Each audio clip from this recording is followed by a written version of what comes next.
South Africa में पाकिस्तान जो हमने एसोसिएशन बनाई थी, कार एक्सपोर्टर एसोसिएशन थी वो, उसके अंदर ये आने लगा कि वहाँ पर काफ़ी ज़्यादा सख्तियाँ हो गई, तो मैंने अपना कारोबार बंद कर दिया। लेकिन बंद करने से पहले, क्योंकि पाकिस्तानी जो थे साउथ अफ्रीका में, वो कार गाड़ियों वालों को बहुत कम जानते थे, उनके ताल्लुकात बड़े कम थे। तो कई लोग मेरे पास आए टाउन से, डरबन टाउन से, और उन्होंने आके मुझे रिक्वेस्ट की कि यार अब आपने ये बनाई दिया तो इसको आप पाकिस्तान एसोसिएशन कर दें, एक्सपोर्टर एसोसिएशन से पाकिस्तान। तो फिर मैंने सबसे पहले ये किया कि भाई वहाँ पर जो है ना, अब ये साढ़े तीन साल ये मैंने चलाई थी, मैं सदर रहा था। तो मैंने वो कहा कि जी एक इलेक्शन का ऐलान किया जाएगा और उस इलेक्शन में साउथ अफ्रीका के तमाम लोग हिस्सा ले सकते हैं, गाड़ी के एक्सपोर्टर ही नहीं। तो ये एसोसिएशन सबके लिए काम करेगी, क्योंकि एक मुस्तहकम एसोसिएशन बन गई थी जिसका आज भी नाम है पासा और PASA। और इसका इब्तिदा किया, और फिर मेरे जो बहुत करीब, जो मेरे अच्छे दोस्त बन गए थे, मैंने उनको खड़ा किया। और मैं उस इलेक्शन में खड़ा नहीं हुआ। मैंने उनको कहा कि मैं ये जो है ना खड़ा नहीं होऊंगा, आप लोग खड़े हों। तो पासा बनाने के बाद उसका आइन मैंने बनाया पूरा, 3-4 लोगों की मदद से, जो पढ़े लिखे थे साथ ना, और समझदार लोग थे, और जो डरबन को पुराना जानते थे। फिर उसके हिसाब से हमने कानूनी तौर पे आइन बनाया। उस आइन पे भी मेरा नाम लिखा था, जो आजकल हटा दिया गया है। वो मेरे दस्तखत से बना था। तो पासा जो है वो मैंने बनाया। उसके बाद वो जो मैंने ग्रुप खड़ा किया था वो जीत गया, बगैर मुकाबले के जीत गया। और अल्लाह ने पासा को इतनी तरक्की दी। उसके बाद उन लोगों ने मुझे ताहयात चेयरमैन बना दिया। जो भी नए सदर बने उन्होंने मुझे ताहयात चेयरमैन बना दिया। और मैं क्योंकि इसमें मजीद इन्वॉल्व होना नहीं चाहता था, क्योंकि मैं अपने कारोबार पर ध्यान देना चाहता था। तो मैंने कहा भाई मैंने 3.5 साल मैंने कर लिया आप लोगों की खिदमत, तो प्लीज़ आप लोग खुद चलाएं। मैंने उसमें से भी इस्तीफा दे दिया। बहरहाल कभी कभी गाहे वो मुझे बुला लेते थे किसी तकरीब में, इसमें उसमें। बहरहाल वो भी कोई ख़ास इंटरेस्टेड नहीं थे, मैं भी अलग होना चाहता था, तो मैं अलग हो गया। आज पासा जो है ना, PASA, पूरे साउथ अफ्रीका में है, और बड़े बड़े अच्छे काम करने वाले सामने आ गए हैं। और शुरू में भी बहुत ही अच्छे तरीके से चलाया गया उसको। और वो बारह झगड़े वगड़े छोटे मोटे सब जगह होते हैं ना, मगर कोई ऐसी बात नहीं। और आज भी पासा चल रही है, आज भी पासा खिदमत कर रही है साउथ अफ्रीका के लोगों की। मेरी बस खुशी यही है, मुझे कोई इनाम नहीं चाहिए, कोई दावतें नहीं चाहिए। मुझे नहीं चाहिए कि मैं बानी था तो मुझे बुलाया जाए, मुझे बिठाया जाए। जिस कौम का जो नसीब होता है वही अल्लाह ताला उसको देता है। उसके बाद ना उन्होंने कभी मुझसे रब्ता काम किया और ना मैंने। और मैं साउथ अफ्रीका में अपने काम पे लग गया। मैं अपनी प्रॉपर्टी के काम में जुट गया, और साथ में मैंने कुछ छोटी मोटी फैक्ट्री कर ली थी गारमेंट्स की, एक पार्टनर के साथ, और वो मैं चलाने लगा। और जापान में गाड़ियों का काम मैंने बिल्कुल बंद कर दिया। अब वो जो 2 भाई मेरे साउथ अफ्रीका में थे, उसमें से जो बीच वाला भाई था, उसकी तो आदत थी चोरी की, और आतिफ तो था ही चोर।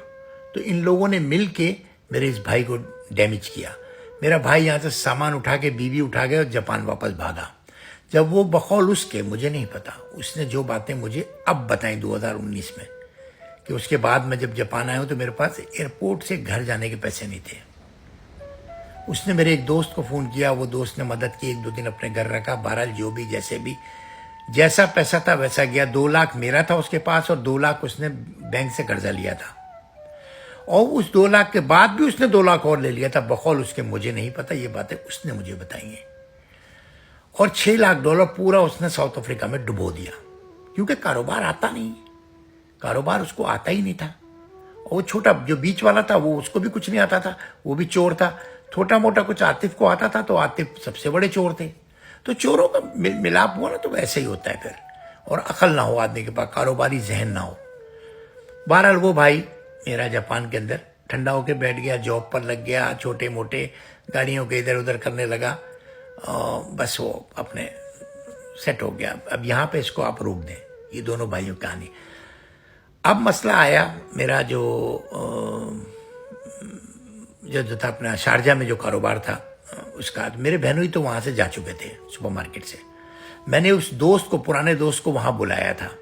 उस पुराने दोस्त का जो शुरू का 1 महीने का वीज़ा था, उसी वीज़े में मुझे वहां से मेरे स्टाफ ने फोटो खींच खींच के भेजे कि यार ये तो इतना सुस्त आदमी है, ये तो कुर्सी पे भी बैठा होता तो सो जाता है। यानी कुर्सी पे बैठ के खाली देखना है आपने कि बस मार्केट सब सही चल रही है, और कंप्यूटर में आप देख रहे हैं कि एक एक चीज स्कैन हो रही है, और फिर एक बटन दबा के आपने सारी रिपोर्ट निकालनी है चारों टिनों की और मुझे भेज देनी है। इस काम पे भी वो काम नहीं कर सका, वो सोता रहा। तो अब मैं समझ गया कि अब इस मार्केट को चलाने वाला कोई नहीं है। तो मैं गया दुबई, उसका वीजा खत्म हो गया था। मैंने उसको बोला ठीक है तुम जाओ, मैं तुम्हें मुस्तकिल वीजा भेजता हूं, क्योंकि मुझे तो भेजना ही नहीं था, क्योंकि तुम्हें मैंने रखा था काम पे कि तुम लुक आफ्टर करोगे। छोटा भाई जो था वो पाकिस्तान में जाके गरक हो गया, और जाते जाते भी वो कंटेनर भर के मेरे सुपरमार्केट का सामान ले गया। ये बात भी मुझे ये जो बर्मी दोस्त था ना, मुझे जापान वाला इसने बताई थी। मेरे पास इसका कोई प्रूफ नहीं है। बहरहाल मैंने अल्लाह पे छोड़ दिया, सब अल्लाह पे छोड़ दिया। मैंने आके सुपरमार्केट को देखा, ये नहीं चल सकती अब। और ये जो ठग था, ये ठग अपने गेम डाल रहा था। ठग ये चाह रहा था कि ये मार्केट मैं इसके नाम कर दूं, इसको दे दूं।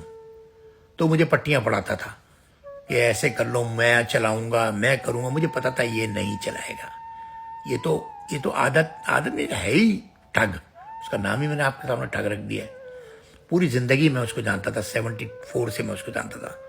तो मैंने बहरहाल वो सुपरमार्केट बंद कर दी। मुझे $16 लाख का टोटल जो है ना उसमें इन्वेस्ट था, वो नुकसान हुआ। आपको पता है फिर जब आप बंद करते हैं ना कोई चीज, तो फिर वो वहां के कानून हरकत में आते हैं कि ये भरो, वो भरो, वो भरो, वो भरो। बहरहाल मैंने सब हिसाब किताब निपटा के वहां से जहाज में बैठा और मैं साउथ अफ्रीका चला गया।